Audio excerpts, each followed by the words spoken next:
A warm welcome back to our history show here on Uxbridge FM. And it's lovely to welcome back local historian and, of course, chairman of the Uxbridge Local Historical Society, Ken Pearce. Hi, Ken. Welcome back. Thank you. Welcome to everybody. And we're starting off with our part two. I know everybody will be on the edge of their seats waiting for this.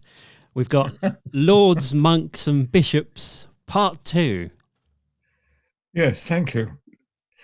In part one, I explained that Bishop's Hall School occupies the site of the original manor house of Hillingdon in Saxon and in later Norman times. And then about the year 1115, the Norman lord of the manor, Brian Fitzgaunt, and his wife Matilda, gave the Hillingdon site to the Abbey of St Mary, Evesham. Benedictine monks then arrived in Hillingdon to occupy and run the estate for over 160 years. But a dispute in the church in Worcester in the 13th century led to the abbey giving up the Hillingdon site and handing it over to the Bishop of Worcester. So much for part one. We move on. The transfer of the property was settled by a document of 1281, known as the Appropriation Grant. A copy exists in Hillingdon Church to this day, having survived there for 740 years.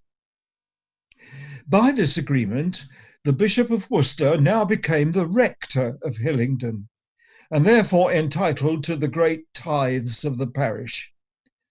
The manor house now became known as the Rectory House, and a large tithe barn was erected in the grounds. And since the bishop would only be in the area from time to time, a vicar was appointed to have everyday supervision of the church, a situation that survives to this day. That was 1281. 2 years later, in 1283, the then Bishop of Worcester, Godfrey Giffard, arrived in Hillingdon. He kept a register, which was actually a diary, and it records his stay here and the fact that he preached a sermon in the church. I've had the privilege of studying this document in the record office at Worcester. It was all in Latin, but I attempted to look intelligent. Godfrey Giffard was no ordinary bishop.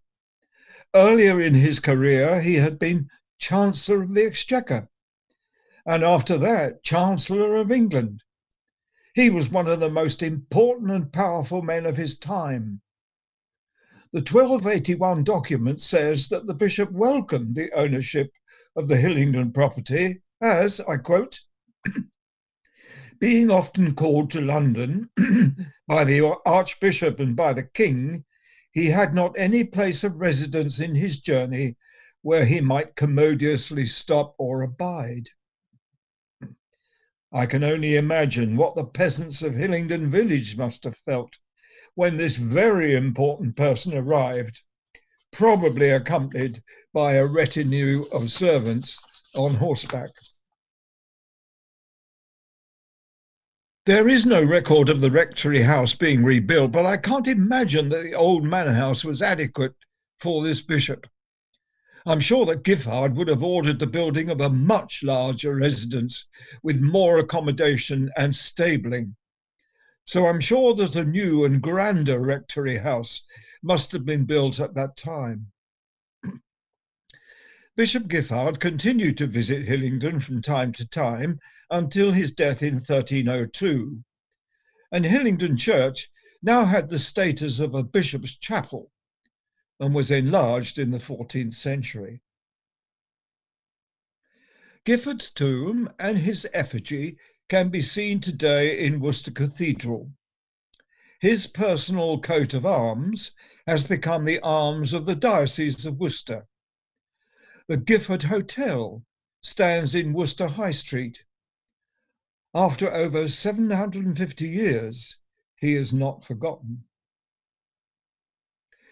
In the centuries that followed, Many other bishops of Worcester halted at the Hillingdon property. One, Walter Reynolds, bishop from 1308 to 13, was also Chancellor of England, and in fact he was so busy he only found time to visit Worcester twice. And Adam de Alton, bishop from 37 to 33, to 1327 to 33, was said to be of crafty intellect, prudent in worldly matters, bold and unscrupulous. These arrangements continued until the Reformation in the time of Henry VIII, and the bishops had by then lost a lot of their power and influence, and there was little need for them to stay in Hillingdon. They retained ownership of the property, but it was let to tenants. I hope to continue this story next time in part 3. Wow, thanks, Ken.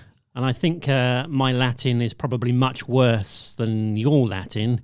I'm sure you did a great job at trying to decipher it. We look forward to part 3 next month. Thanks, Ken. Thank you.